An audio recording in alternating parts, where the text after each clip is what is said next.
Okay, I think we are live. Yay! Like we're live. Okay. Hi, Amy. Hi, Phoebe. You've been doing such a great job this week leading us and get to know us at Tribe. Thank you.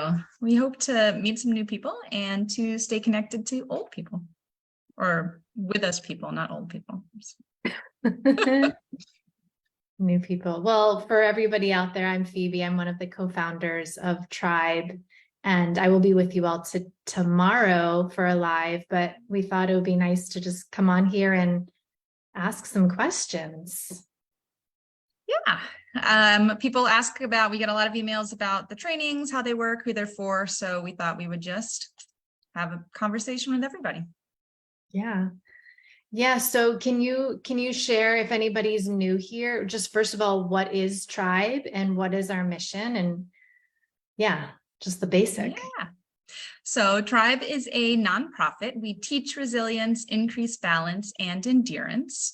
And we are an organization of active duty members, veterans, military spouses, and dependents. There's some other people that just work in the military community, but everyone we've recruited has some close connection with the military.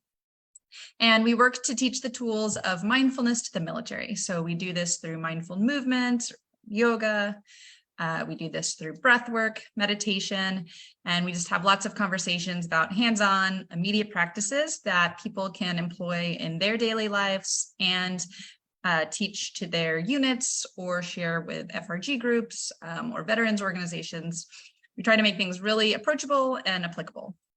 And yeah, I think that's one of our keys, is to make it really accessible to everybody, because this weekend that we're going to have, which we'll talk about in a minute, it's for anybody really who has a military background or a background in yoga, right? So they can come in from different angles. So can you kind of speak into that a little bit of who we're calling in to this experience? Sure. So we very much arc the weekend training, but also our yoga teacher training, but especially the weekend training, specifically for all audiences. And I think that it really helps create this idea of like empathy and compassion and seeing things from different lights, right? So like, what is it like to be the military from somebody with no military background? And what is it like to view the military and bringing mindfulness to it from someone who has been in the system, knows the military, and what is it like to perhaps like see things in a new way, right? A lot of times when we present information, or not a lot of times, almost every time we present information, people are always like, oh yeah, I hadn't seen it like that before, right? Like I knew that, I've been doing that for years, and I'd never seen it like this. So it's like flipping a switch for practices that you already know, and everyone around you already knows. How can we look at them a new way? Yeah.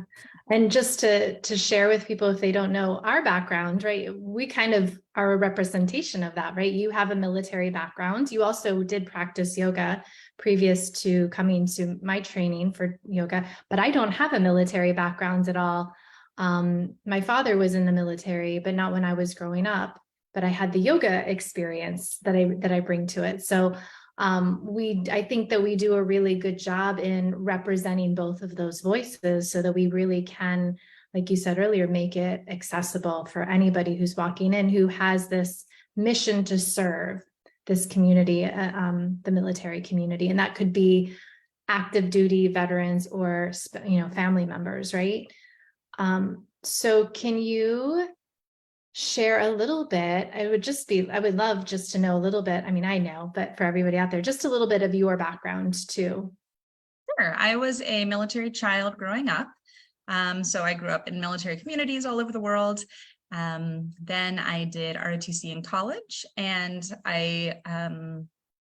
after some other things, I joined the military, and I was a military intelligence officer in the Army. I married another military intelligence officer at the time, and he's still active. I have since gotten out, and I now homeschool my kids and am a yoga teacher working with Tribe primarily, and travel with my husband. So we're currently in Brussels, Belgium, where he is stationed. And that's my story. Yeah. I mean, there's so much more to your story, but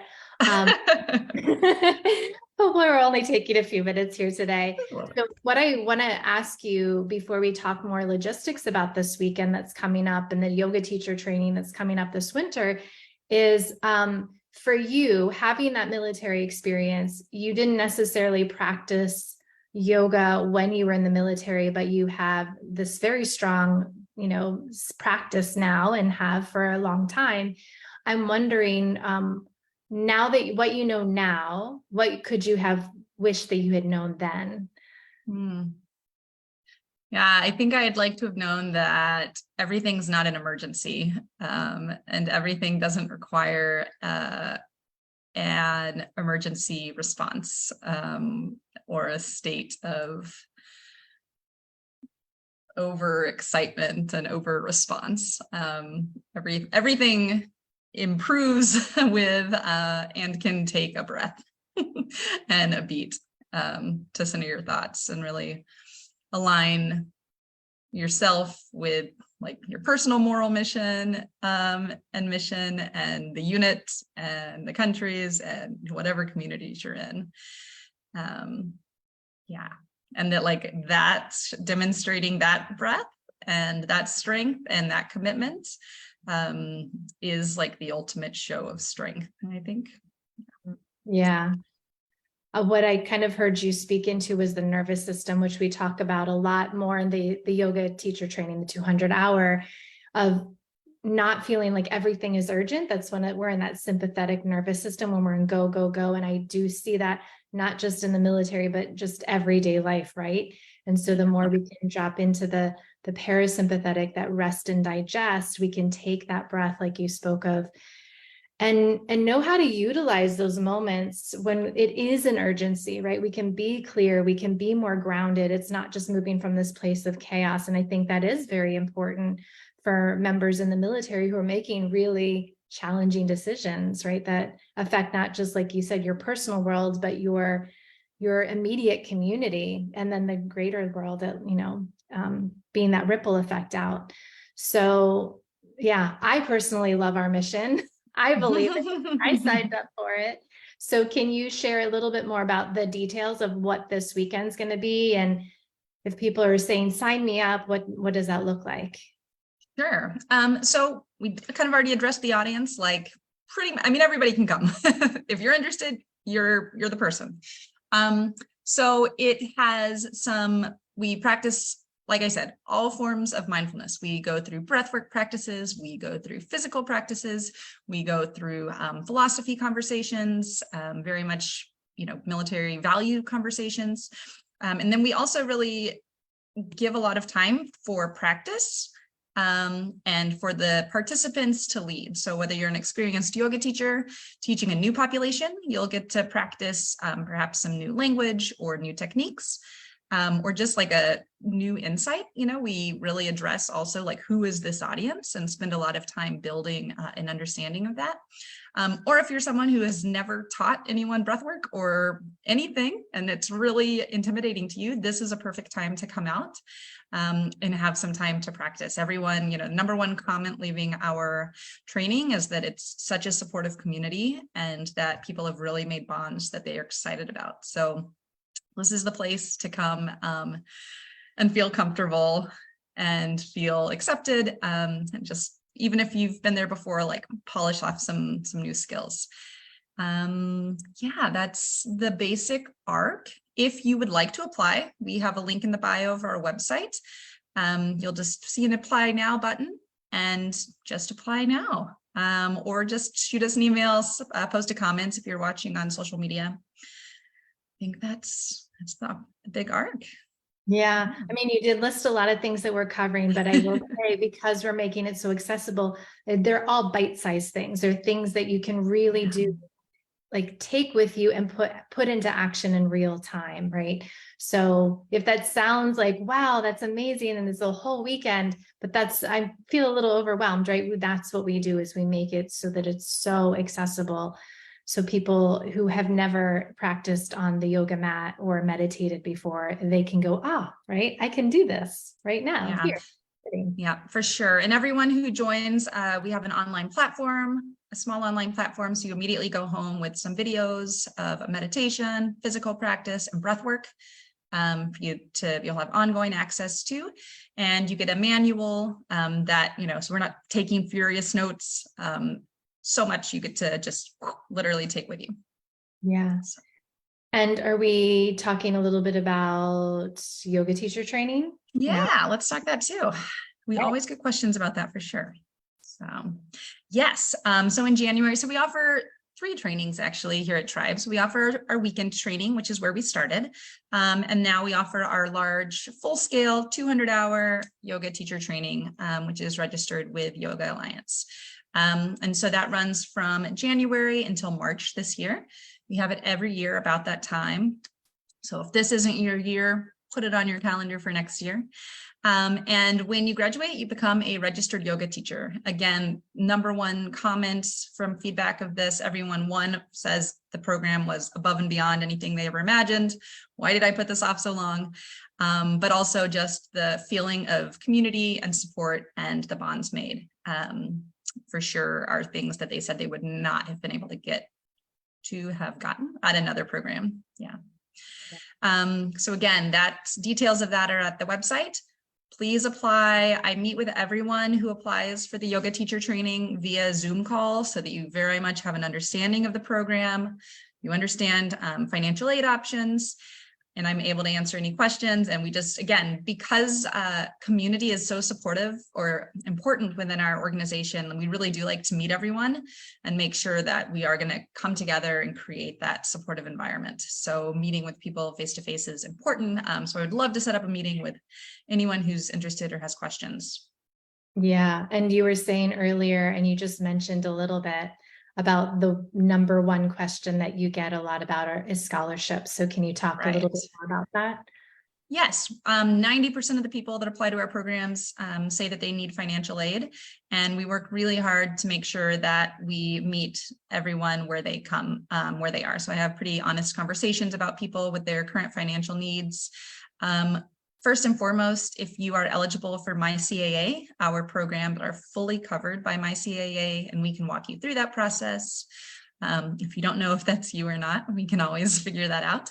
Otherwise, we do offer financial aid. Everyone who's requested financial aid has always gotten it. We provide scholarships within the organization, and I also have a wealth of resources that I can help you find scholarships within your local community or within spouses organizations. Yeah. So don't let the fear of financial hardship not let you contact us for sure. Yeah. Okay. And so you said we have a weekend training. We have the 200-hour yoga teacher training. You said we had a third program. We do have a third program. Our third program is an online moral injury training. So this one is different than the other ones in that it is entirely online, entirely self-paced. It does not count for, I should say that the Tribe Weekend does count for continuing education hours for people who are yoga teachers. Yeah.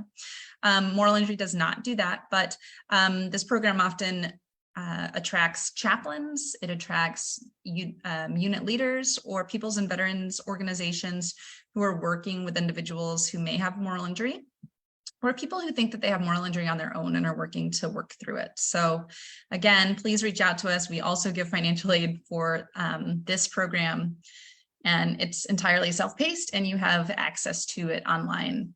Once you're in. So yeah.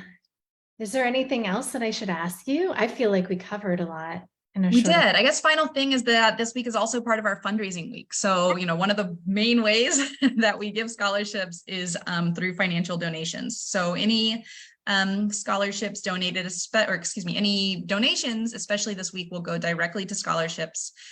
So there's a link in the bio of where you can go to the website to donate. But at any point, tribeyogamilitary.org. If you're on a PC, the upper right-hand corner has the donate button. If you're on your mobile, I'm sure it's like the drop-down device. It's probably the last button. So you can always give donations on the website. They're deeply appreciated. That is how we help that 90% who asks for scholarships come to our program. So Yeah. So yeah, if you are out there and you are saying, oh, I really want to support tribe, I'm already a yoga teacher, or, I already have these skills. Well, just help us, help others. Definitely. Yes, for Oh, sure. well, and thank you again, Amy, for hosting us this week. And I'm looking Yes. forward to holding the space tomorrow. And then we have Jen on Friday. Is that That's correct? right. Jen Dwyer will come on Friday. She's a fantastic meditation teacher. She's going to be offering a beautiful meditation that I'm excited about joining. Yeah. So Oh, well, thank you again for being here, everybody. And thank you, Amy, so much for thank doing you. all of the things. You wear all of the hats at Tribe. I just show up and, do something that looks like teaching sometimes, but you really hold it all together. So just want to Thank acknowledge you you. for that. My And pleasure. yeah, awesome. Okay. Bye, everybody. Thank you. Bye.